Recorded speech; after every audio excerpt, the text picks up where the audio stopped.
নমস্কার, জনতার দরবারে আপনাকে আরো একবার স্বাগত। আমি পিউ আপনার সঙ্গে এবং আমার সঙ্গে রয়েছেন লাইভ অডিয়েন্স। 3 ঘন্টার বেশি সময় ধরে মমতা বন্দ্যোপাধ্যায় একা বসে রইলেন, ধর্ণা দিলেন তিনি। এটা কি আদৌ ধর্ণার রাজনীতি?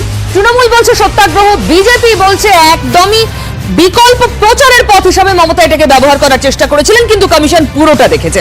আমার সঙ্গে আজ আলোচনার জন্য যারা রয়েছেন আসুন পরিচয়টা সারি, তারপর আমরা সবিস্তার কথায় আসবো।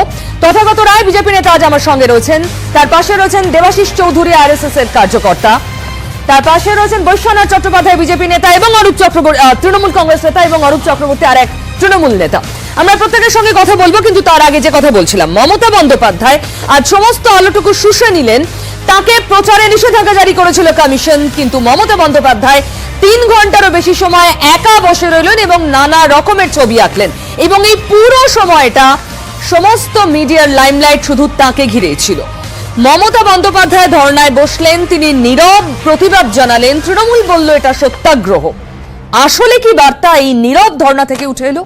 আসুন দেখি।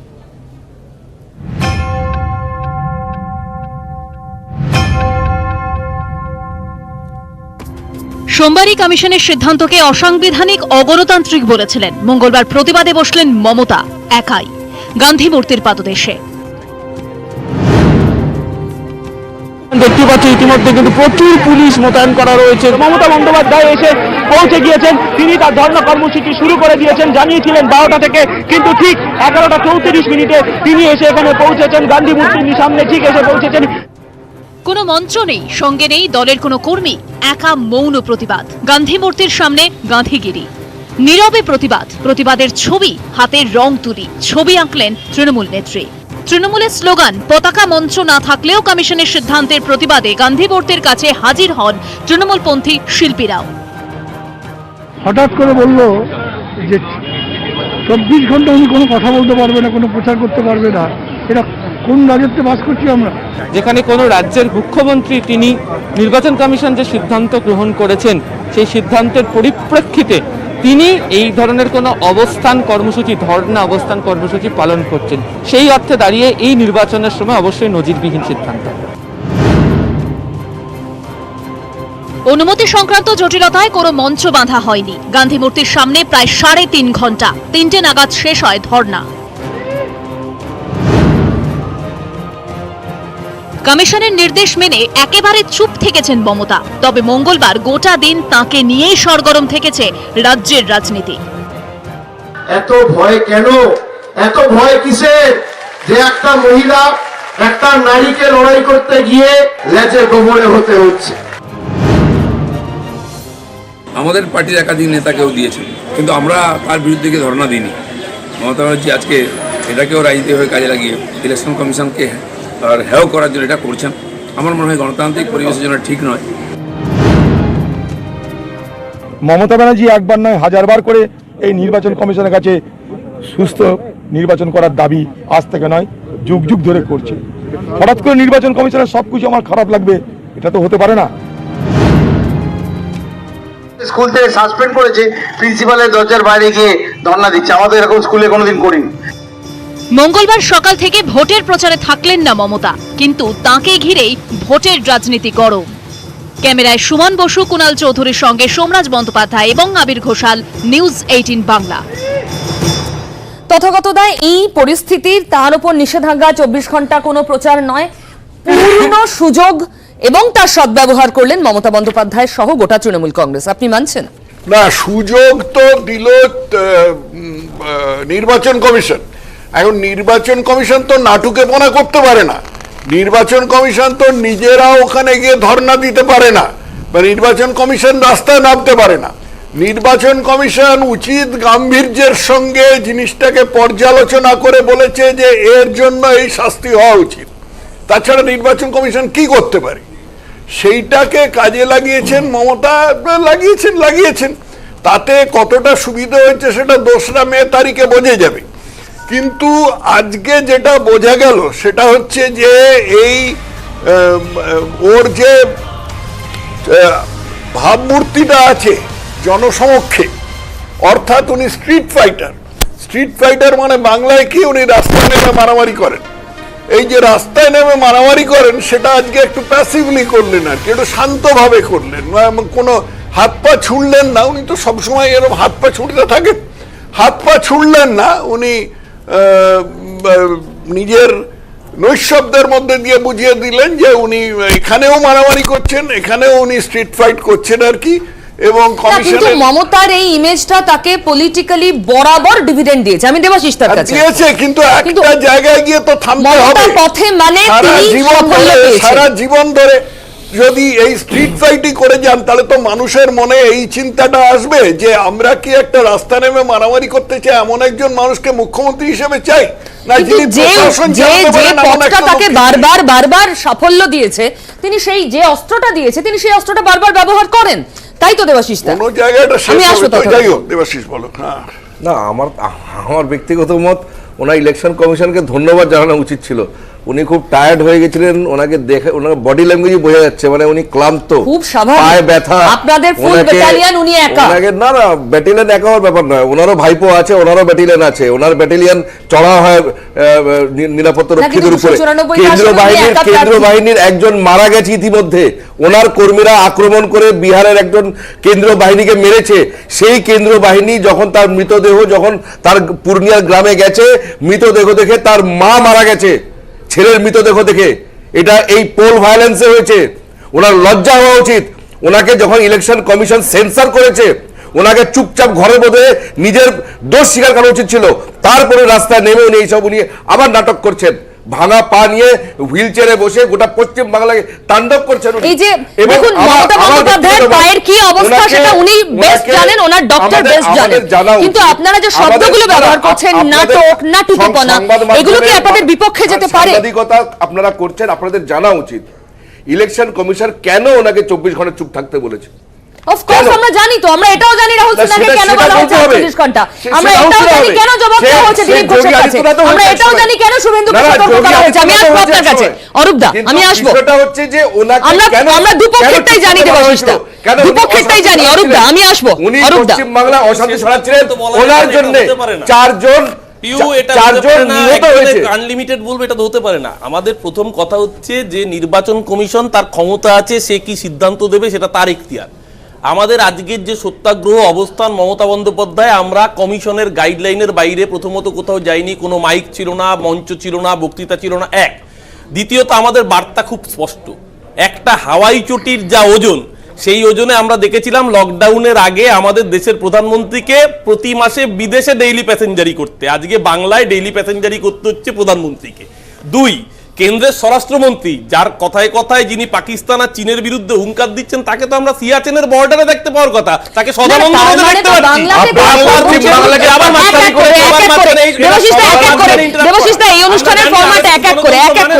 আমরা জানি। Please let me allow, let me conclude. আমাদের আমি আসবো দেবাশিস। পরিষ্কার, এই যে ভাঙা পা নিয়ে এত কথা বলছেন, ভাঙা পায়ের প্লাস্টারের ওজনে 6টা রাজ্যের মুখ্যমন্ত্রী, 37 জন নেতা বাইরের রাজ্য থেকে সাংসদ এনে পড়ে থাকতে হচ্ছে। কি যতই পড়ে থাকুন বাংলার মানুষ জানেন যে বাংলা কার পাশে থাকবে। আপনারা বারবার বলছেন যে কমিশন পক্ষপাত দুষ্ট, অবশ্যই কমিশনের প্রত্যেকটা পদক্ষেপ বিজেপি দ্বারা নিয়ন্ত্রিত, অবশ্যই কেন? তাহলে আপনি এই প্রতিবেদন দেখুন, আমার মনে হয় আপনারা উত্তর দিতে সুবিধা হবে। আজ দিলীপ ঘোষকে সেন্সর করা হয়েছে রাহুল সিনহাকে এবং শুভেন্দু অধিকারীকেও। 4 জনের বদলে 8 জনের মারা উচিত ছিল। জায়গায় জায়গায় শীতলকুচি হবে। বেগমকে ভোট দিলে তিনি পাকিস্তান হবে। মমতা বন্দ্যোপাধ্যায়ের পর এবার রাহুল সিনহা। এবার বিজেপি প্রার্থীর প্রচারে 48 ঘন্টার নিষেধাজ্ঞা নির্বাচন কমিশনের। রবিবার রাতে শীতলকুচি নিয়ে বিস্ফোরক মন্তব্য করেন হাবড়ার বিজেপি প্রার্থী রাহুল সিনহা। যেটা শীতলকুচিতে করেছিল উপযুক্ত জবাব কেন্দ্রীয় বাহিনী দিয়েছে, আবার যদি কোথাও করে আবার জবাব দেওয়া দরকার। শীতলকুচিতে 4 জনের বদলে 8 জনের মারা উচিত ছিল কেন্দ্রীয় বাহিনীর। কেন কেন্দ্রীয় বাহিনী 4 জনকে মারলো তার জন্য শোকজ করা উচিত কেন্দ্রীয় বাহিনী। এই মন্তব্যের জেরেই রাহুল সিনহার প্রচারে 48 ঘন্টার নিষেধাজ্ঞা। ভারতের ইলেকশন কমিশন সম্পূর্ণ স্বতন্ত্র সংস্থা, নইলে আজকে রাহুল সিনহাকে ইলেকশন কমিশন শোকজ করতো না। যে অপরাধ মনে করেছে তার চেয়ে দণ্ড আমার বেশি হয়েছে, কিন্তু তবুও ঠিক আছে। রাহুল সিনহার প্রচারে নিষেধাজ্ঞা, দিলীপ ঘোষের জবাব তলব। বরানগরের সভায় শীতলকুচি নিয়ে বিতর্কিত মন্তব্যের জেরে দিলীপ ঘোষকে নোটিশ পাঠালো কমিশন। সেন্ট্রাল ফোর্স বুথে থাকবে, কেউ লাল চোখে দেখাতে পারবে না। আর যদি বাড়াবাড়ি করে, শীতলকুচি দেখেছেন কি হয়েছে, জায়গায় জায়গায় শীতলকুচি হবে। বুধবার সকাল 10টার মধ্যে দিলীপ ঘোষের জবাব তলব করেছে কমিশন। জবাব না মিললে কমিশন একতরফা সিদ্ধান্ত নেবে। আমরা মেনে চলি নির্বাচন কমিশন একটা স্বতন্ত্র সংগঠন, কমিশন যে দায়িত্ব দিয়েছে বা নির্দেশ দিয়েছে এটা আমরা মানব। প্রধানমন্ত্রী স্বরাষ্ট্রমন্ত্রী মধ্যে যদি বিন্দুমাত্র মনুষ্যত্ব বা মানবতা বা বিবেকবোধ থাকে, তাহলে দিলীপ ঘোষকে আর রাহুল সিনহাকে দল থেকে বহিষ্কার করা উচিত কি উচিত না? এক বেগম দাঁড়িয়েছে, একদিকে ছেলে, ভাই, বন্ধু, ছোটদের দাদা। বেগমকে ভোট দিচ্ছেন না কেউ। বেগমকে ভোট দিলে মিনি পাকিস্তান হবে। এই মন্তব্য ঘিরে জল ঘোলা। 8ই এপ্রিল শুভেন্দুকে নোটিশ পাঠায় কমিশন। 9 এপ্রিল জবাব দেন শুভেন্দু। তবে শুভেন্দুর জবাবে কমিশন সন্তুষ্ট নয়, তাই তাঁকে এবার সতর্ক করল কমিশন। নিউজ 18 বাংলা। বৈশ্বনাথ এরপরও বলবেন কমিশন পক্ষপাত দুষ্ট। কমিশন পক্ষপাত দুষ্ট তো আচরণ করছে প্রথম থেকে। আমরা বলছি ওনাদের, আমরা প্রায় 1900 কমপ্লেন জমা দিয়েছি, তার 3টে কেবলমাত্র ওনারা রিপ্লাই দিয়েছে। আর বিজেপির লোকেরা যে শব্দ ব্যবহার করছে, যে বাক্য চয়ন করছেন, তথাগত একজন শিক্ষিত লোক দিলীপ ঘোষেরা এখন নির্দেশে ওনারা দল করেন, কি শব্দ ব্যবহার করছেন, বলছেন শীতলকুচির মতো খুন আরো হবে। তো শোকজ করা, আমি তো প্রতিবেদনটা এখানে দেখালাম বৈশ্বনাথ দা, ওটা বলেছেন বলেই তো কমিশন জবাব চেয়েছে। 66 বছরের কমিশন জবাব চেয়েছে, তো কমিশনের ভূমিকাটা বলুন। কশান দেয়া, একটা শোকজ করা, তার সঙ্গে মমতা ব্যানার্জির মতো হাইটের লিডারের সঙ্গে যে ব্যবহার করছেন নির্বাচন কমিশন। কেন রাহুল সিনহা যা বলেছেন 48 ঘন্টা প্রচার বন্ধ হয়েছে, 48 ঘন্টা প্রচার বন্ধ। আপনি বলুন না, নির্বাচন কমিশন এই রাজ্যে ভোট হচ্ছে, পাশের কনস্টিটিউয়েন্সিতে এসে প্রধানমন্ত্রী মিটিং করছেন, এটা কোড অফ কন্ডাক্ট ভায়োলেট হচ্ছে না? Model code of conduct violate হচ্ছে না? একই দিনে নির্বাচন, একই দিনে প্রধানমন্ত্রী সভা, পরের নেতা নরেন্দ্র মোদীর সভা। পরের নির্বাচনের জন্য তো মমতা বন্দ্যোপাধ্যায় করছেন, পরের দফার জন্য তো মমতাও করছেন, সেই একই প্রচার তিনিও করছেন। একটা প্রধানমন্ত্রী কতবার তিনি নন্দীগ্রামে ভোট হওয়ার পর যখন সিঙ্গুরে এলেন, নন্দীগ্রাম সম্পর্কেই তো বলে গেলেন। তিনি সিঙ্গুর থেকে বসে নন্দীগ্রামের কথা বলছেন, মমতা কি করছেন? উনি যে ভাষা ব্যবহার করছেন প্রধানমন্ত্রী, আমি তো বলছি কমিশনের, আপনাদের প্রশ্ন প্রধানমন্ত্রীকে কি শোকজ করেছে এখনো? প্রধানমন্ত্রীকে দিদি ও দিদি দেবাশিস দা, প্রধানমন্ত্রী কি বলেছে? কি বলে, কি বলেন একটা মহিলাকে দিদি ও দিদি? এটা কি এটা বাঙালি সংস্কৃতি? দিদি ও দিদি, বাহ বাহ, এটা গ্রামের লোকেরা এইভাবে বলে, গ্রামের লোকেরা এইভাবে কথা বলে। উনি গুজরাট থেকে আর তারপরে এটা একটা ব্যবহার করছি, উনি গালি দিয়েছেন, মাননীয় মুখ্যমন্ত্রী প্রধানমন্ত্রীকে গালি দিয়েছেন প্রকাশ্যে মিটিং এর মধ্যে। ওনারা বের করবে, আমি শব্দ বলতে পারবো না, আপনারা বের করুন আর্কাইভ থেকে। দিলীপ ঘোষ গালাগালি দিয়েছে, হুদুল কুতকুত, তারপরে কি সুকুমার রায় বইতে আছে জানেন, আরো কি নাদুস নির্বুত কি মাকার, তারপরে আবার কি এটা প্রবন্ধে আছে, সংস্কৃতিতে আর কি আমি ব্যবহার করি এখন। তারপরে প্রধানমন্ত্রীকে বলছেন কোমরে দড়ি বেঁধে টানা হয়। নির্বাচন কমিশন প্রধানমন্ত্রীকে কোমরে কে দড়ি বাঁধবে? তাদের যে নির্লজ্জ, আরে প্রধানমন্ত্রীকে কোমরে কে দড়ি বাঁধছিল? Let me finish please. যে পক্ষপাত দুষ্ট আচরণ, তাকে আজকে ফেস সেভিং করার জন্য নির্বাচন কমিশন, আসলে আপনি যেটা দেখাচ্ছেন না, মমতা ব্যানার্জির পর আজকে 3-4 জনের নাম দেখালেন, আপনি বলছেন এটা ম্যানেজ করা, লাস্ট মোমেন্ট ম্যানেজ। আম এবং আমরা এক হয় না।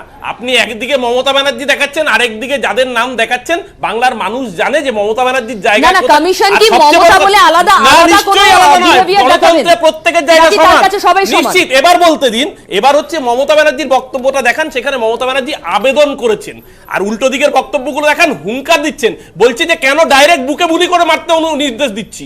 একজন বলছে জায়গায় জায়গায় না, মমতা ব্যানার্জি কি বলছেন? মমতা ব্যানার্জি একদল বাহিনীকে ঘেরাও করুন, আরেক দল গিয়ে ভোট দিন, একদল ঘেরাও করুন, আরেক দল। আপনি ঘেরাওয়ের একটা ছবি, ওনারা বলছেন একটা ছবি। মমতা ব্যানার্জি বলেছেন, আপনি অসত্যমা হত ইতিগজ হচ্ছে। মমতা ব্যানার্জি বলেছে যদি কেন্দ্রীয় বাহিনী ভোট দিতে বাধা দেয়, কেন্দ্রীয় বাহিনী যদি বিজেপির হয়ে কাজ করে, তাহলে বলবো মায়েরা বোনেরা আটা খুন্তি নিয়ে কেন্দ্রীয় বাহিনীকে প্রয়োজনে মারবে। এরাও একটা গণতান্ত্রিক কথা। বাহিনী যে মারা গেছে একজন, বাহিনীকে ঘেরাও অবশ্যই। এটা আমার গণতন্ত্র যদি কেউ লুট করতে চায়, আমার অধিকার আছে। আমার গুলি চালিয়ে মেরেছে, আমার অধিকার আছে, আপনি একটা ভিডিও দেখেন না কেন? আচ্ছা আচ্ছা ঘেরাওয়ের আচ্ছা অধিকার গণতান্ত্রিক অধিকার না, বলছেন অরূপ গণতন্ত্রের চক্রবর্তী। একটা নিয়ম হচ্ছে যে একটা কাঠামো অনুযায়ী কিছু স্তরের কিছু লোক থাকবে এবং আমার ওপরের স্তরের যারা আছে তাদের কথা মানতে হবে। হাইকোর্ট বা সুপ্রিম কোর্ট যদি কিছু বলে যেটা আদৌ আমার মনঃপুত হয়নি, সেটাকেও আমাকে মানতে হবে। সেটা আমি নিন্দে করলে কন্টেম্পট অফ কোর্ট হয়। তো এই জিনিসটা নির্বাচন কমিশনের পক্ষে প্রযোজ্য। নির্বাচন কমিশন যা বলবে সব আমাদের পছন্দ হয়নি, কিন্তু আমরা সেগুলো মেনেছি। কিন্তু মমতা ব্যানার্জি সেগুলো মানেননি কেন? কারণ তার মানসিকতা হচ্ছে আমি কারোর কথা মানবো না, আমার কথা সকলকে মানতে আপনাদের হবে। 1 মিনিট, আমি এখানে থামাতে বাধ্য হচ্ছি। আপনাদের দলের নেতাদের কি মানসিকতা, একটা ছবি দেখুন। রাহুল সিনহাকে 48 ঘন্টা প্রচারে নিষেধাজ্ঞা দিয়েছে কমিশন। ছবি দেখাবার আগে দেখুন, ছবি দেখাবার আগে আমি বলে দিচ্ছি, আমি আপনাকেই ছবি দেখাবার আগে আমি বলে দিচ্ছি তোমার শুভেন্দু অধিকারীর একটি প্রচার মঞ্চ যেখানে পৌঁছে গেছেন রাহুল সিনহা। শুভেন্দু অধিকারীর সঙ্গে তিনি কোলাকুলি করছেন, আলিঙ্গন করছেন। প্রচার মঞ্চে যার উপর নিষেধাজ্ঞা আছে কি করে পৌঁছন? কি করে আপনাদের নেতা, তাহলে কি মানসিকতা এটা, যে মানসিকতা নিয়ে আপনি প্রশ্ন নির্বাচন করেছেন? কমিশন ব্যবস্থা নিক। নির্বাচন কমিশনের অলরেডি কমিশনের রাডারে কোলাকুলি করছে, এই জন্য নির্বাচন কমিশন তার বিরুদ্ধে ব্যবস্থা নেই। প্রচার মঞ্চে যার উপর নিষেধাজ্ঞা তিনি যেতে পারেন না। নির্বাচন কমিশন নির্ধারণ করুক যে কোলাকুলি করাটা তাদের নির্দেশের পরিপন্থী কিনা, আরে দলীয় এবং সভায় যেতে যদি পারে তো, পরিপন্থী দলীয় হয় সভার তাহলে মধ্যে কেউ যেতে এই পারে। আবার মাঝখানে কথা বলছে। নির্বাচন কমিশন যদি ঠিক করে যে এটা পরিপন্থী, তাহলে নির্বাচন কমিশন ব্যবস্থা নিক যে কোলাকুলি করাটা পরিপন্থী বিজেপি কিনা। কোলাকুলি হলে সেটা নির্বাচন আরে একজন please, শুনতে পাবেন। আজকে হচ্ছে যে রাহুল সিনহার সাথে মমতা ব্যানার্জির তুলনা হচ্ছে। রাহুল সিনহা মানে তো বিজেপি নয়। রাহুল সিনহা 10টা রাহুল সিনহা না থাকলেও বিজেপি থাকবে, মমতা ব্যানার্জি না থাকলে 10 মিনিটে তৃণমূল উড়ে না যাবে। না, এটা কোনো যুক্তি ব্যাখ্যা হ্যাঁ, হতে পারে না। যুক্তি, এটাই রাহুল যুক্তি। সিনহা আপনাদের কারণ প্রতীকে লড়ছেন। রাহুল কারণ সিনহা মমতা জনপ্রতিনিধিত্ব ব্যানার্জি করতে হচ্ছে, চলেছেন। মমতা ব্যানার্জি হচ্ছে রাহুল সিনহাকে তৃণমূলের সেন্সর আরেকটা। করেছে কমিশন। মমতা আপনি ব্যানার্জি বলছেন হচ্ছে বিজেপি নয়। হ্যাঁ, আমি বলছি মমতা ব্যানার্জি। আচ্ছা, আপনাদের জানিয়ে দিই এই মুহূর্তে সবাইকে থামাচ্ছি, কারণ মমতা বন্দ্যোপাধ্যায়ের উপর নিষেধাজ্ঞা জাস্ট উঠলো। মমতা বন্দ্যোপাধ্যায় প্রচার শুরু করলেন, বারাসতে তার প্রচার সভা। এবং গত 24 ঘন্টা আমি নির্বাচনী প্রচার করতে পারিনি, এবং আরো 72 ঘন্টা ফিফথ ফেজ ইলেকশনের আগে ফিফথ ফেজ নিয়ে কোনো ইলেকশন ক্যাম্পেনিং করা যাবে না। মানে মোট 96 ঘন্টা, মানে 4 দিন যদি আপনি ফিফথ ফেজ ইলেকশন নিয়ে প্রচার করতে না পারেন, একদিকে বিজেপির নেতারা প্রচার করে যাবে আর তৃণমূল কংগ্রেসের আমি প্রচার করতে পারবো না। এর বিচার আপনারা করবেন, বিচারের ভার আমি জনগণের হাতে ছেড়ে দিলাম।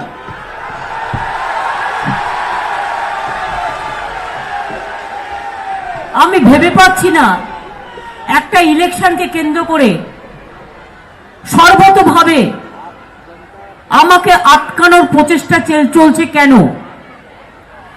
দিল্লি থেকে শুরু করে সারা ভারতবর্ষে যত বিজেপি রাঘববোয়াল থেকে চুনোপুটি আছে,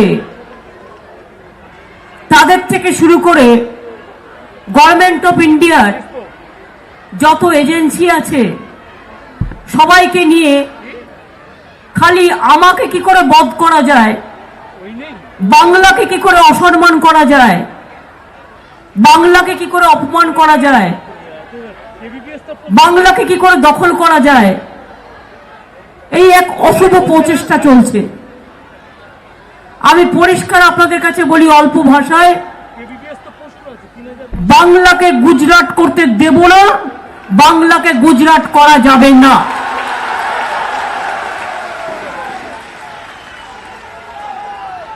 আর আমাকে আটকানোর চেষ্টা করে কোনো লাভ নেই।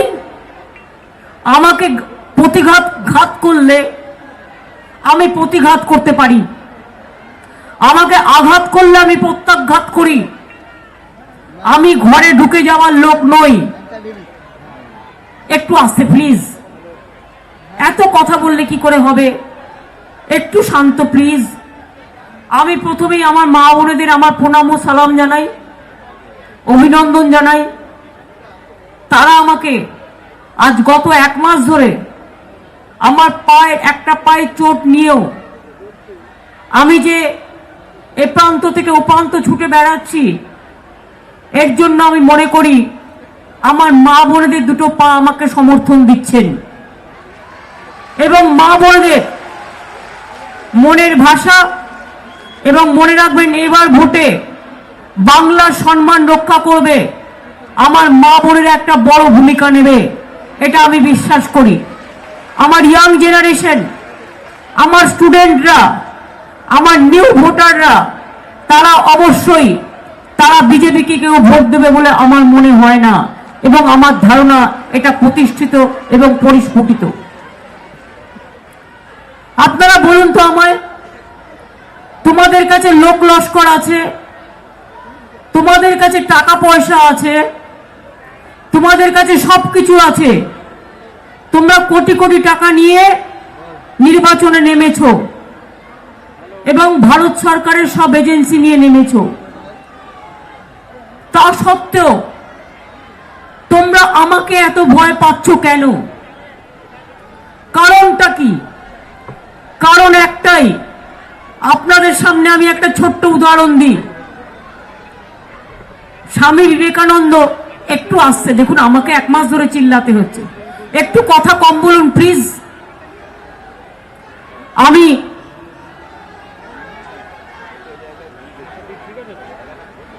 আমি যেটা আপনাদের বলছিলাম, স্বামী বিবেকানন্দ একবার বেনারস থেকে ফিরছিলেন এবং স্বামী বিবেকানন্দের একজন ইংরেজ বন্ধু ছিল। স্বামী বিবেকানন্দ তাকে, ভাই ক্যামেরাগুলো আপনারা একটু নিচু হয়ে বসুন, ওরা দেখতে পাচ্ছে না বলে চিৎকার করছে। আপনারা বসুন, ক্যামেরা থাকুক, আপনারা বসুন, ক্যামেরা থাকুন। হ্যাঁ, আপনারা চেয়ারে বসুন। হ্যাঁ, যেটা আপনাদের বলি, স্বামী বিবেকানন্দ তার ইংরেজ বন্ধুটাকে জিজ্ঞেস করলেন, সিপাহী বিদ্রোহের সময় আপনাদের কাছে তো ইংরেজদের কাছে সবকিছু ছিল, লোক লস্কর ছিল, আপনার যত আলমারি ছিল, আপনার সেনাবাহিনী ছিল, আপনার টাকা পয়সা ছিল, কিন্তু আপনারা সিপাহী বিদ্রোহে জিততে পারলেন না কেন? সরি, পলাশির যুদ্ধে 1757 সালে আপনারা জিততে পারলেন না কেন, যেদিন বাংলার শেষ অস্ত্র অস্তমিত হয়েছিল পলাশির প্রান্তরে। এবং স্বামী বিবেকানন্দ তাকে জিজ্ঞেস করছে যে দেখুন আমাদের কাছে সব ছিল, এটা একটু উল্টো হয়ে গেল, আমি যেটা বলেছিলাম ওটা অন্য গল্প। আমাদের কাছে তো সব ছিল, কিন্তু আপনারা ইংরেজরা জিতলেন কি করে? ইংরেজ বন্ধুরা তখন উত্তর দিয়েছিল, আপনাদের কাছে সবকিছু ছিল, কিন্তু আপনাদের যে নেতা তিনি ব্যাটেল ফিল্ডে দাঁড়িয়ে কোনোদিন লড়াই করেননি, তাই আপনারা যুদ্ধে হেরে গিয়েছিলেন। আমাদের কাছে কিচ্ছু ছিল না, কিন্তু আমাদের যে কমান্ড্যান্ট সে ফিল্ডে দাঁড়িয়ে লড়াই করেছিল, ব্যাটেলে দাঁড়িয়ে লড়াই করেছিল, তাই আমরা জিতেছিলাম, আপনারা হেরেছিলেন। আমি বিজেপিকে এটাই বলতে চাই, তোমার টাকা আছে, তোমার লোক লস্কর আছে, তোমার দালাল আছে, তোমার কোর্ট আছে, সরি কোর্টটা আমি উইথড্র করে নিচ্ছি, তোমার হোটেল আছে, তোমার কোটি কোটি টাকা আছে, তোমার কাছে সব এজেন্সি আছে, আর নাম বলছি না, গণতন্ত্রের যত এজেন্সি, ভারত সরকারের যত এজেন্সি সব আছে। তা সত্ত্বেও তোমরা কেন হারবে জানো? কারণ I M a street fighter, I am a street fighter and I am proud to say that I am a street fighter. আমি ব্যাটেল গ্রাউন্ড থেকে লড়াই করি, আমি ওপর থেকে নির্দেশ দিয়ে লড়াই করি না। ঠিক এই কথাটাই আপনি একটু আগে বলছিলেন, Mamata Bandyopadhyay and she is proud to be a street fighter, এটাই তাকে ডিভিডেন্ড দিয়েছে বারবার। অর্থাৎ উনি বলছেন যে আমি রাস্তায় নেমে মারামারি করতে সিদ্ধহস্ত। মারামারি আপনি বলছেন, হ্যাঁ মারামারি, ওটাকে প্রতিবাদ মারামারি, ফাইটার মানে মারামারি। এবং এখন পশ্চিমবঙ্গের মানুষকে ঠিক করতে হবে। আমি এই টিভির মাধ্যমে সকলকে সম্বোধন করে বলছি, পশ্চিমবঙ্গের মানুষকে ঠিক করতে হবে তারা এমন একজন মহিলাকে মুখ্যমন্ত্রী হিসেবে চান কিনা যার একমাত্র দক্ষতা হচ্ছে রাস্তা নেমে মারামারি করা। আপনি ঠান্ডা গলা বসে রাজনীতি করেছেন তো আপনি আরে জনতার প্রশ্ন আছে, আমি প্লিজ আমি জনতার প্রশ্নটা শুনে নি। দেবাশিস দা আপনার কাছে আসবো, প্রশ্নটা প্লিজ আসবো। আমার প্রশ্ন বিজেপিকে, এখানে দেখানো হচ্ছে যে মাননীয় মুখ্যমন্ত্রী আজকে সত্যাগ্রহ লড়াইয়ে অংশগ্রহণ করেছেন, এর আগেও উনি সত্যাগ্রহ লড়াই লড়েছিলেন, কিন্তু অন্যদিকে নির্বাচন কমিশন যখন বারণ করেছেন রাহুল সিনহাকে তখন তো উনিও যাচ্ছেন মিছিলে কিংবা সভায়, তাহলে কেন ওইটা অনৈতিক হচ্ছে না? আর মমতা ব্যানার্জি এই নিয়ে অলরেডি আমরা আলোচনা করেছি, বিতর্ক হয়েছে। দেবাশিস দা যে কথা আপনি বলছিলেন, দিদি ভাইয়ের প্রশ্ন উত্তর দিয়ে দিতে পারবো, কিন্তু একটা জিনিস বুঝতে হবে, 2008, 9, 2006, 2009, 2010, 2011 অবধি সেই স্ট্রিট ফাইটারের চরিত্র একরকম। সে বিরোধী পক্ষে আছে, সে একটা জগদ্দল পাথরের সঙ্গে লড়াই করছে। আজকে 10 বছর দুটো টার্ম মুখ্যমন্ত্রী থাকার পরে, নিজে ক্ষমতায় থাকার পরে ভিকটিম কার্ডটা কি করে খেলা যায়, এটাকে বলা হয় হাত কি সাফাই। এটা হচ্ছে লোকেদের বোকা বানানো। আপনি বেসিক কথা হচ্ছে আপনি 2 টার্মের মুখ্যমন্ত্রী, আপনার কাজ ছিল মানুষকে পরিষেবা দেওয়া, পশ্চিমবাংলাকে ভালো করা। সিপিএম যা রেখে গেছে তার থেকে সত্যিকার আপনি বলেছিলেন পরিবর্তন, আপনাকে পরিবর্তন করা আপনার কাজ ছিল। আজকে 10 বছর পরে আবার আপনি ভিকটিম কার্ড খেলছেন, আবার আপনি বলছেন আমি স্ট্রিট ফাইটার। আপনি কার এগেইনস্টে লড়বেন? আপনি কার এগেইনস্টে লড়ছেন? নিজে 10 বছর হচ্ছেন, ভিকটিম হচ্ছেন, মানে কোথাও একটা ব্যর্থতা রয়েছে। মুশকিল হচ্ছে বহিরাগত নিজেকে বিরোধী হিসেবে দেখাতে, বহিরাগত নেতাদের এনে চাপিয়ে দেওয়া সংস্কৃতির নিদর্শন কি হতে পারে যে তথাগত বাবুর মতো একজন এত প্রাজ্ঞ শিক্ষিত মানুষ যখন স্ট্রিট ফাইটারের মানে যখন এই দাঁড়ায়, আমরা দর্থহীন ভাবে বলছি, আমরা বাঙালিরা আমরা সবসময় প্রেফার করব মব লিঞ্চারের বদলে street fighter. Bangla mob lynching চায় না, বাংলা স্ট্রিট ফাইটারই চায় ঘরের মেয়েকে। দ্বিতীয়ত আমি তথাগতদার বক্তব্যে স্তম্ভিত হয়ে গেলাম যখন তথাগতদা রাহুল সিনহা বিজেপির কোনো এমন কেউ নন যে তার কথায় গুরুত্ব দিতে হবে বলছেন। আমি জানি না এর আগেও তথাগতবাবু টুইট করেছিলেন বেহালার বিজেপি প্রার্থীদের সম্পর্কে, আমি জানি না সেই পয়েন্টটা থেকে আমার প্রশ্ন। না আমি জাস্ট একটু অ্যাড করতে চাই। বক্তব্য খুব পরিষ্কার, আমরা নির্বাচন কমিশনের বিধি মেনে আমাদের আজকের যে সত্যাগ্রহ তাতে কোনো মাইক ছিল না, কোনো রাজনৈতিক পতাকা ছিল না, তাহলে কোন মন্ত্র বলে আজকে রাহুল সিনহার যে ক্লিপিং আপনারা দেখাচ্ছেন সম্পূর্ণ অনৈতিক এবং অন্যায়? বেশ, তো আমরাই তো সেই প্রশ্ন তুলছি। আমার ওর সঙ্গে আপনারাই বলছেন মমতা বন্দ্যোপাধ্যায় স্ট্রেচারের, আপনি যা বললেন রাহুল সিনহা নন, তিনি বিজেপির অংশ, কিন্তু মমতা বন্দ্যোপাধ্যায় সর্বোচ্চ একটা দল, সর্বোচ্চ না মমতা এইটাই, মমতার কাছে এটাই হাতিয়ার। আপনার বক্তব্যই মমতার কাছে হাতিয়ার। তথাগতদা মমতা বলছেন আমাকে প্রচার করতে দেবে না, অন্যায় কাজ করে, বলছেন আমাকে দেবে না আর আপনারা সবাই প্রচার করবেন, এটাই তো হাতিয়ার মমতার। উনি মঞ্চে উনি নিষেধাজ্ঞা উঠতেই তো এই কথাটি শুরু করলেন নিজের প্রচার। যদি আজকে একটা অন্যায় কাজ করে তাহলে সে বটেই তো, রাহুল সিনহা ছেড়ে দিলাম, কিন্তু মমতা বন্দ্যোপাধ্যায়ের অন্যায় কাজের প্রতিবাদ কোনদিন করতে পারে ঈশ্বরের কাছাকাছি পৌঁছে গেছে। আমরা সেটাই বলার চেষ্টা করছি যে অন্যায় কাজের কথা উনি বলেন সর্বোচ্চ নেতৃত্ব, তো ওনার দলের সর্বোচ্চ নেতৃত্ব বলেছিল 15 লাখ টাকা। আরে 15 লাখের তর্কে না প্লিজ না, আমরা ওই তর্কে ঢুকবো না। অরূপদা প্লিজ, দেবাশিস দা খুব সহজভাবে এটা বলা হচ্ছে, আজকে যদি পার্টির মধ্যে আপনারা সাংবাদিক, আপনারা জানেন, আপনার কাছে রেকর্ড আছে, নরেন্দ্র ভাই দামোদর দাস মোদী সেও যদি কিছু অন্যায় করে, শব্দ ব্যবহার করছি, কিছু সংগঠন আছে যে যারা তাকে সেন্সর করতে পারে। আজকে রাহুল সিনহা, মাননীয় রাহুল সিনহা যদি কোনো কিছু অন্যায় করে, একটা দল আছে তাকে সেন্সর করতে পারে। আজকে মাননীয় মুখ্যমন্ত্রী সে যদি গোটা দলটাকে বিক্রি করে দেয়, আমাদের দাবি ছেড়ে দিন, একজন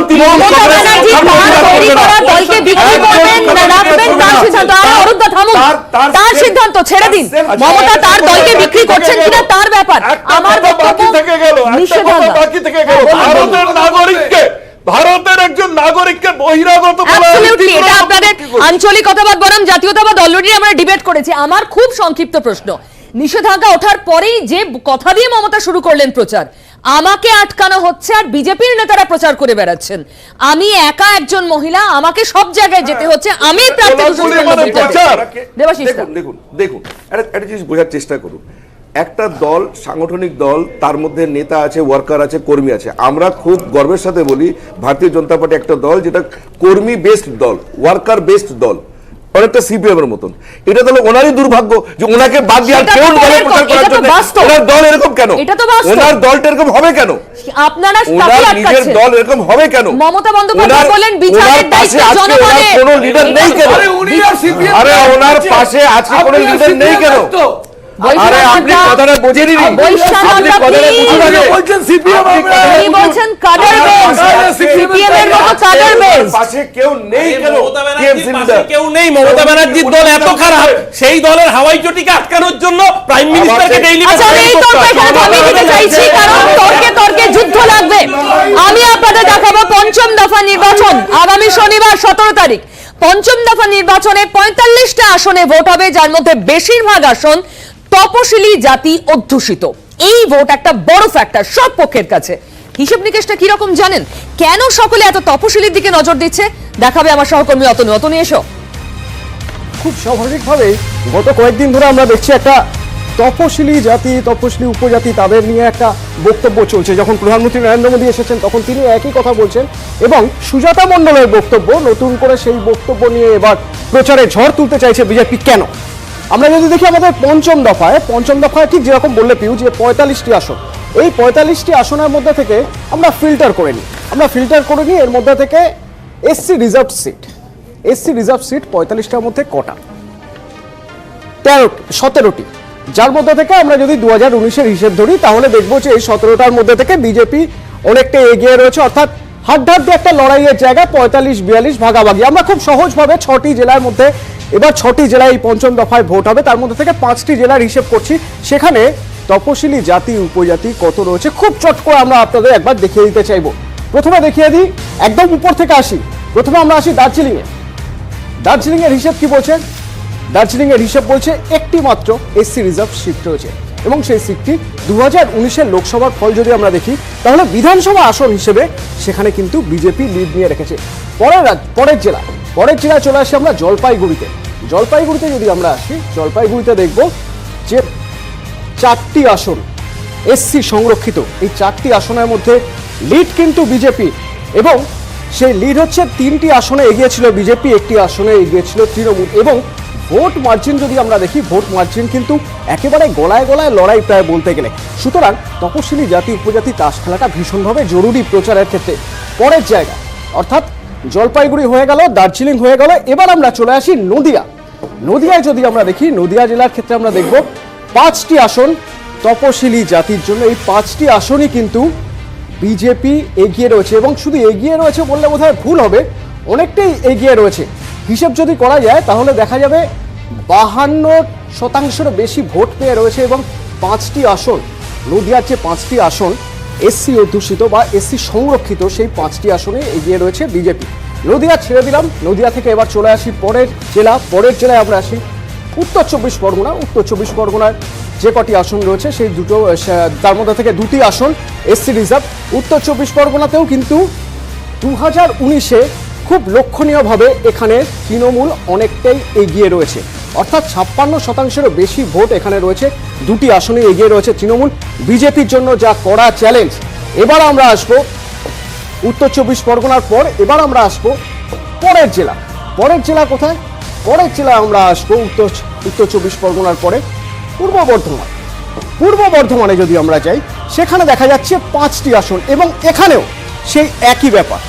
এই 5টি আসনেও কিন্তু 2009-এর লোকসভার নিরিখে যদি আমরা দেখি তৃণমূল অনেকটাই এগিয়ে রয়েছে। এত গেল এসসি। এবার যদি এসটিতে দেয় 4টি এসটি, অর্থাৎ সব মিলিয়ে আমরা যদি হিসেব করি তাহলে সব মিলিয়ে দেখা যাচ্ছে যে মোট 17টি আসনের মধ্যে থেকে মোট 17টি আসন এসসি এবং তার সঙ্গে 4টি এসটি, সব মিলিয়ে আমরা দেখতে পাবো যে মোট এই দফায় 44টি আসনের মধ্যে 45টি আসনের মধ্যে থেকে 17টি এসসি এবং 4টি এসটি, সব মিলিয়ে 21টি আসন। যে 21টি আসন বলা যেতে পারে প্রায় অর্ধেক আসন, অর্থাৎ 45টি আসনের মধ্যে থেকে 21টি আসন। এবার হিসেব করে দেখুন আপনারাই যে কেন এসসি এসটি নিয়ে এত কথা হচ্ছে, কেন তপশিলি জাতি উপজাতি তাদের ভালোর জন্য কারা ভাবছে সেই সব কথা হচ্ছে। শুধুমাত্র পঞ্চম দফায় নয়, সব দিক থেকে দেখতে গেলেও কিন্তু অনেকটাই এগিয়ে থাকছে এই তপশিলি জাতি উপজাতি, একটা ফ্যাক্টর হয়ে দাঁড়াচ্ছে। উপরের দিকে রাজবংশী, নিচের দিকে মতুয়া ভোট, এবং এই সব ভোট যাতে নিজেদের দিকে আসে তার জন্য বিজেপি চেষ্টা করছে। কিছুটা তো গেন করেইছে বিজেপি 2019-এ, কিন্তু 2021-এ কি হবে সেজন্যই প্রচারে ঝড় উঠছে তপশিলি জাতি উপজাতি নিয়ে। অ্যাবসলিউটলি, এবং প্রচারে ঝড়, আমি বরং বলবো প্রচারে যুদ্ধ। তৃণমূলও কিন্তু সেই চেষ্টা করছে। অতনু আমাদের ফ্যান্টাস্টিক একটা হিসেব দেখালো। আমি তৃণমূলের কাছে আসি। নর্থ বেঙ্গলে প্রায় ধরাছোঁয়ার বাইরে, যা আমরা দার্জিলিং এ দেখলাম 64% বেশি দেখুন তপশিলি অধ্যুষিত যে সিট রয়েছে, জলপাইগুড়িতেও তাই। নিচের দিকে উত্তর 24 পরগনা, নদিয়ায় খানিকটা বেটার তৃণমূল। লোকসভার প্রেক্ষিত বিধানসভার প্রেক্ষিত কখনোই এক হয় না। আপনারাও বারংবার দেখিয়েছেন যে লোকসভা 4 মাস পরে দিল্লিতে বিধানসভার ফল হয়েছে, কি রেজাল্ট হয়েছে আপনারা দেখেছেন।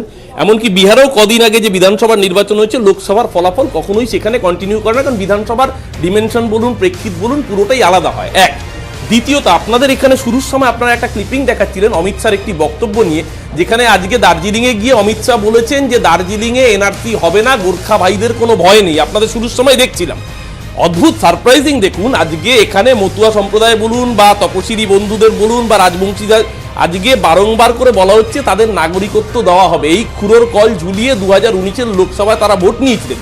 আমরা অর্থহীন ভাষায় বলেছি এ রাজ্যে আমরা ক্ষমতায় থাকলে এনআরসি সিএ আমরা করতে দেব না, কারণ যারা ইতিমধ্যেই নাগরিক, যাদের আধার কার্ড ভোটার কার্ড রয়েছে, তাদের নতুন করে নাগরিকত্বের প্রমাণ দিতে হবে না। লক্ষণীয়, আসামের ভোট 6 তারিখে হয়ে গিয়েছে। আসামে তারা বলছেন সিএ করতে দেবো না, কারণ তাহলে আসামিয়া ভার্সেস বাঙালি লড়াই হবে। দার্জিলিং এ বলছেন এনআরসি করতে দেবো না, আর এখানে যখন কলকাতা শহরে এসে মিটিং করছেন তখন বলছেন প্রথম ক্যাবিনেটেই এনআরসি সিএ হবে, অর্থাৎ রাজনৈতিক দ্বিচারিতা। আরে উত্তরটা দিতে দিন দেবাশিস দা, আমি আসবো তথাগত। খুব সোজা কথা এটা, মানে আপনারা যদি এখন মানে কি আর বলবো, চোখ বন্ধ করে যদি থাকেন তাহলে তো সূর্য উঠবে না, এটা তো নয়। চোখ বন্ধ করে থাকলেও দিন হবে। বিষয়টা হচ্ছে যেই জায়গার জন্য, যেটার জন্য স্পেসিফিক্যালি বলা হচ্ছে পশ্চিম বাংলায় অবৈধ অনুপ্রবেশ, মানে অনুপ্রবেশ এমনি তো অবৈধ, অনুপ্রবেশ একটা বিরাট বড় সংকট। তো যেখানে অনুপ্রবেশ আছে সেই জায়গাগুলোতে সেইভাবেই মানুষজনকে আশ্বস্ত করা, যে কোনো একটা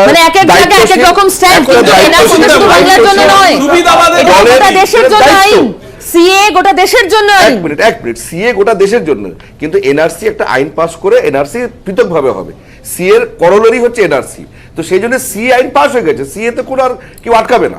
এনআরসি করার জন্য একটা স্টেট লেজিসলেচার একটা আইন করবে, সেটা কেন্দ্রীয় একটা আইন হবে, ইত্যাদি ইত্যাদি, তার একটা প্রসিজার আছে। এবার বিষয় হচ্ছে উত্তর 24 পরগনা, দক্ষিণ 24 পরগনা, নদিয়া, আপনার উত্তর দিনাজপুর, কুচবিহার, এগুলো হচ্ছে অনুপ্রবেশ মানে গ্রাসিত, মানে এখানে অনুপ্রবেশ একটা বিরাট বড় সমস্যা। দার্জিলিং এ অনুপ্রবেশের কি সমস্যা আছে? আপনার অন্য জায়গায় অনুপ্রবেশ কি সমস্যা আছে?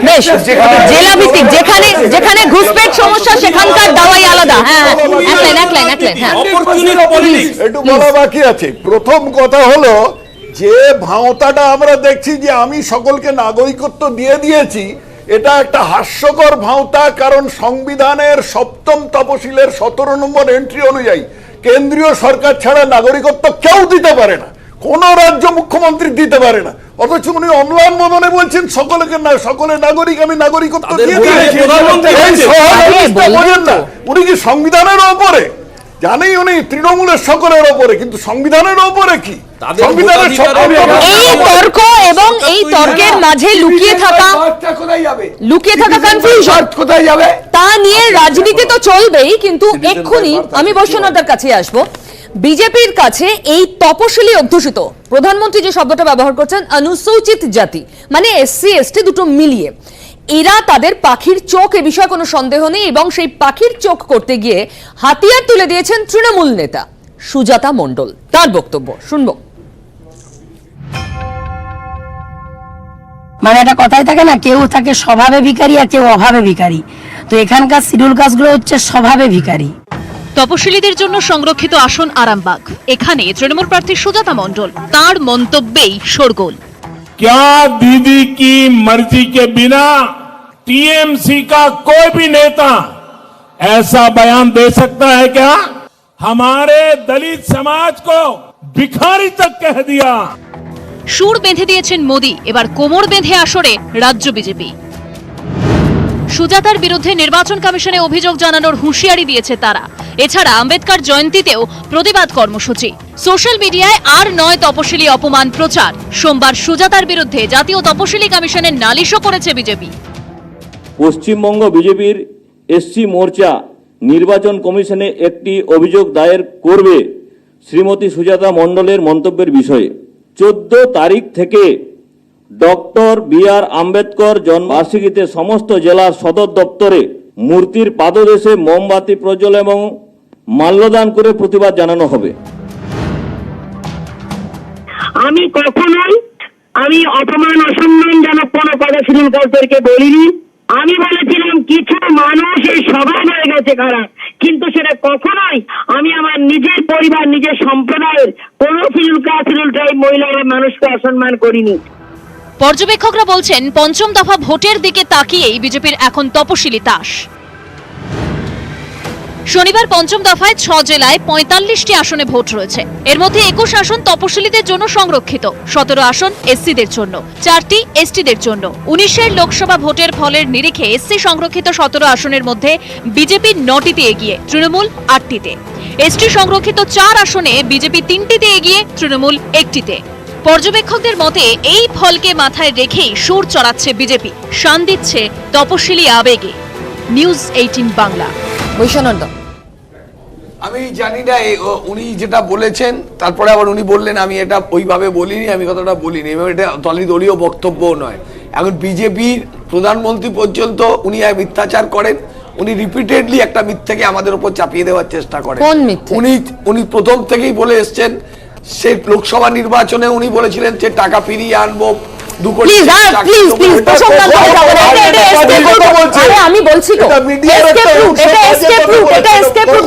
এটা অ্যালাউড নয়। আপনি পয়েন্টে আমি যে প্রশ্ন করেছি তার উত্তর দেখুন। শিডিউল সুজাতা ক্যামেরায় বোমের সামনে নিউজ 18 বাংলাকে বলেছেন এসসিরা এখানে স্বভাব গরিব নয়, উনি নিজে বলেছেন। প্রধানমন্ত্রী বলেছেন, একটু শেষ করতে দিন। প্রধানমন্ত্রী বলেছেন মমতা বন্দ্যোপাধ্যায়ের সম্মতি ছাড়া, তার প্রশ্রয় ছাড়া তার দলের লোকে কথা বলতে পারেন না, এই অপমান করতে পারেন না। এইটাই তো নরেন্দ্র মোদীর মিথ্যাচার। উনি প্রতিটা কথায় মমতা ব্যানার্জিকে কাঠগড়ায় দাঁড় করায়। যে কথাগুলো বলছে বুকে গুলি করে মেরে দেবে মানুষকে, 4জন শ্রমিক, তাহলে বলবো নরেন্দ্র মোদীর কথায় আপনি তো সুজাতা খাতে থাকুন না প্লিজ। কেন এটা শীতল, আমরা তো এই পয়েন্টে আলোচনা করছি বৈশ্বনাথদা। খুন যখন হবে, খুন যখন নিয়ে আলোচনা করেছি তো, খুন যখন তাহলে অমিত শাহের কথা হয়েছিল তো। সুজাতা মণ্ডলের বক্তব্য নিয়ে আমার সোজা প্রশ্ন, আপনি কেন ঘুরিয়ে যাচ্ছেন অন্য প্রসঙ্গে? রাহুল সিনহা বলে যে 4 জনের জায়গায় 8 জনের খুন, তাহলে এটা নরেন্দ্র মোদীর কথা তো। উনি যখন বলছেন যে তৃণমূলের কেউ কিছু বললে এটাই তো বোঝাচ্ছে।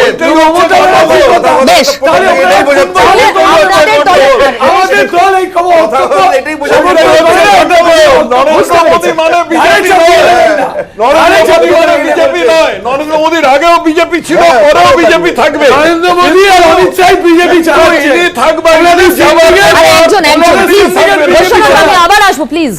যাবার পরে তৃণমূল 15 মিনিটও থাকবে না, সেটা আপনি বলে হচ্ছে আপনি অনেক কিছু বলেছেন। কারণ হচ্ছে যে এই একটি মানুষ তৃণমূল সৃষ্টি করেছেন, তিনি তৃণমূল ধ্বংস না, সেটা অন্য প্রসঙ্গ, তথাগতটা সেটা অন্য প্রসঙ্গ। তৃণমূলের ভবিষ্যৎ তৃণমূলের উপর ছেড়ে দিন না। উনি বৈশ্বনাথদা প্রশ্ন করছেন, রাহুল যা বলছেন, দিলীপ যা বলছেন, তার দায় কি তাহলে নরেন্দ্র মোদী? তার কারণ আমি যেটা বলছি সেটা হচ্ছে যে বিজেপির যে কোনো একজন নেতা যেটা বলে সেটা যে সব সময় কেন্দ্রীয় নেতৃত্বের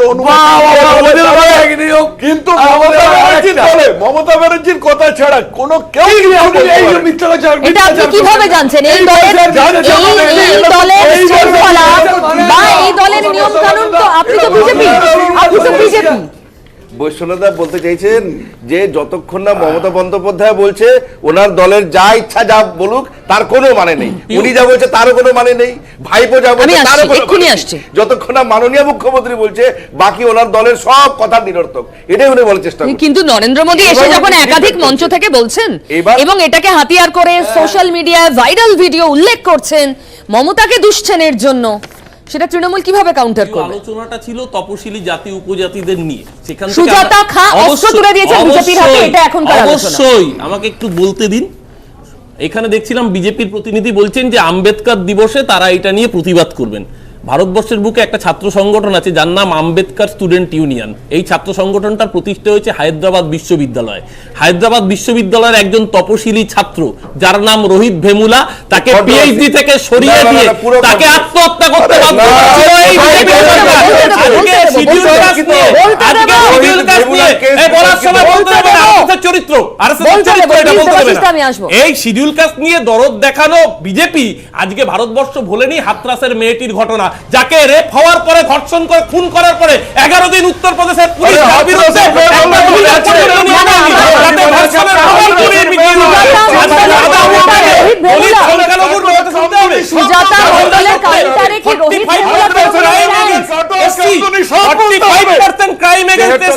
আমাদের তথ্য নয়, ওদের এনসিআরবি তথ্য। উত্তরপ্রদেশ হাইস্ট রেট, তারপরে আছে গুজরাট, তারপরে আছে রাজস্থান। আজকে ওদের থেকে দলিতের পক্ষে কথা শুনতে হবে। সারা ভারতের সবচেয়ে বেশি দলিতের উপর অত্যাচার যারা করে তারা বিজেপি শাসিত রাজ্য। আজকে তাদের থেকে দলিতের সম্পর্কে কথা শুনতে হবে। একজন দর্শকদের শুনতে দিন, একজন সত্যি কথা বলতে গেলে বুঝতে পারবে না দর্শক। চেপে রেখেছে সব কথাগত বলতে লাগবে। সে সেন্ট্রাল ক্রাইম রেকর্ড পুরোতে একজন আর প্লিজ আপনি হাতরাসে খুনটা বলুন তো। আরে তুমি কেন করে এইভাবে একটা ব্রেক আছে চিনাতে। আরে আপনি এইভাবে একটা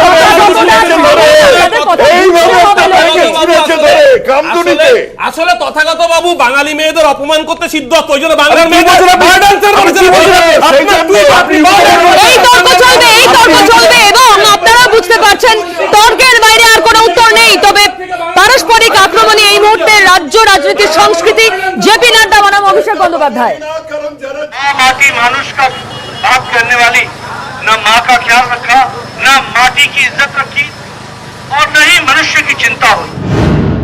রাজ্যের মুখ্যমন্ত্রী তার রাজ্যের মানুষের সাথে দেখা করতে পারবে না, তার উপরও নিষেধাজ্ঞা জারি করেছে নির্বাচন কমিশন।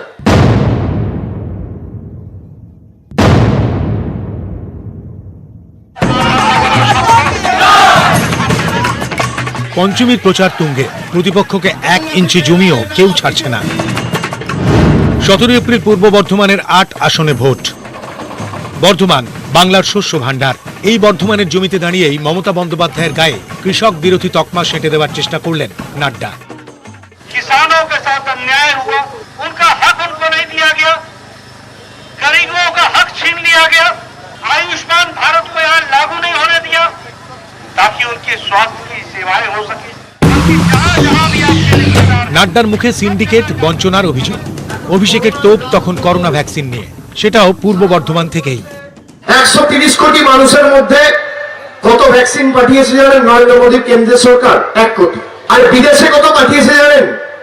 10 কোটি। এরা চায় সারা বিশ্বে যেন মোদীর ঢাকঢোল পেটানো হয়, মোদীর ভাবমূর্তি আগে, মানুষের জীবন এদের কাছে আগে নয়।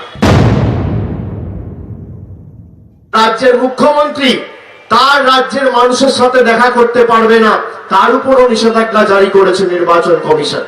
তাতেও কাজ হলো না। এখন প্রচারে অংশগ্রহণ করতে দেবেন না মমতা বন্দ্যোপাধ্যায়কে। এত ভয় কেন? এত ভয় কিসের? একটা নারীকে লড়াই করতে গিয়ে সবার নারী ভুঁড়ি বেরিয়ে যাচ্ছে, বিজেপির তাবড় তাবড় নেতাদের লেজে গোবরে হতে হচ্ছে। চলছে ভোট যুদ্ধ, প্রতিদিনই চলছে বাক যুদ্ধ। নিউজ 18 বাংলা। দেবাশিস তার শুরুতে না, আমাদের বক্তব্য খুব সহজ। পশ্চিমবাংলার এটা পশ্চিমবাংলার বিধানসভা ইলেকশন। এখানে পশ্চিমবাংলার বিষয়গুলোর উপরেই ভোট হবে। মানুষ তার মত দেবে, মত প্রকাশ করবে। 10 বছর একজন মাননীয় মুখ্যমন্ত্রী, একজন দলের সরকারের তার কাজ, তার প্লাস মাইনাস এর নিরিখেই ভোটটা হবে। তো সেই জন্য বিষয়গুলো পশ্চিমবাংলারই থাকতে হবে। পশ্চিমবাংলার বিষয়তে আমরা দেখছি কর্মসংস্থান, শিক্ষা, স্বাস্থ্য, তারপরে পরিযায়ী শ্রমিক, আইন শৃঙ্খলা অবনতি, অনুপ্রবেশ এবং তোষণ, নগ্নভাবে তোষণ।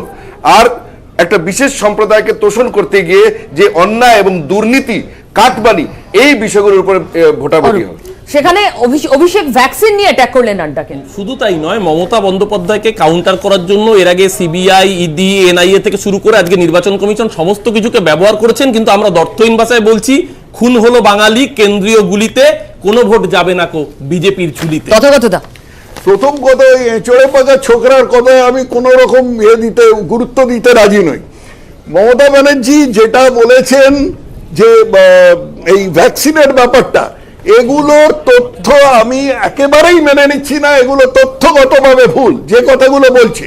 পশ্চিমবঙ্গে আজ পর্যন্ত আর কেউ বলেনি যে ভ্যাকসিনের বিতরণে কোনো খামতি হয়েছে। পশ্চিমবঙ্গে এটা অন্য রাজ্যে হয়েছে। ভ্যাকসিনের ক্রাইসিস কিন্তু হচ্ছে। ক্রাইসিস তো সারা ভারতে আছে। তার কারণ হচ্ছে সেকেন্ড ওয়েভ এসছে। এই যে মাঝখানে কথা বলা, এই যে তৃণমূলের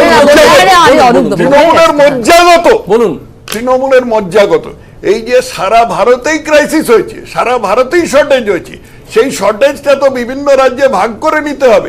এই এঁচড়ে পাকা খোকা কিছু বোঝে না, ও কোথা থেকে শুনে। নির্বাচন হোক উন্নয়নের ইস্যুতে আমরা বিনামূল্যে রেশন দিয়েছি, বিনামূল্যে শিক্ষা, বিনামূল্যে স্বাস্থ্য, 68 লক্ষ কন্যাশ্রী, রূপশ্রী, তপশিলি বন্ধু, ঐক্যশ্রী। আমাদের রাজ্যেও উন্নয়নের উপর দাঁড়িয়ে নির্বাচন হোক রুটি কাপড়া মাকানের ওপর। এরা চাইছে নির্বাচনটাকে ওদের কেন্দ্রীয় এজেন্সিকে ব্যবহার করে আমাদেরকে মানুষের সামনে ছোট করার। মানুষ তার দৈনন্দিন অভিজ্ঞতা থেকে মমতাদিকে তৃতীয়বারের জন্য হ্যাট্রিক করছে। আমরা জিতছি, খুব সঙ্গে আত্মবিশ্বাসের সঙ্গে বলে গেলাম এই নির্বাচনে আমরাই সরকার করছি। 2 তারিখ অবধি আমরা প্রত্যেকেই ওয়েট করব, কারণ এই দাবি সব পক্ষই করছে। আপনাদের বিশেষ ধন্যবাদ। এই সেগমেন্টে আপনারা একে অন্যের বিরুদ্ধে তেড়ে যাননি, নিজের মন্তব্য নিজে করেছেন।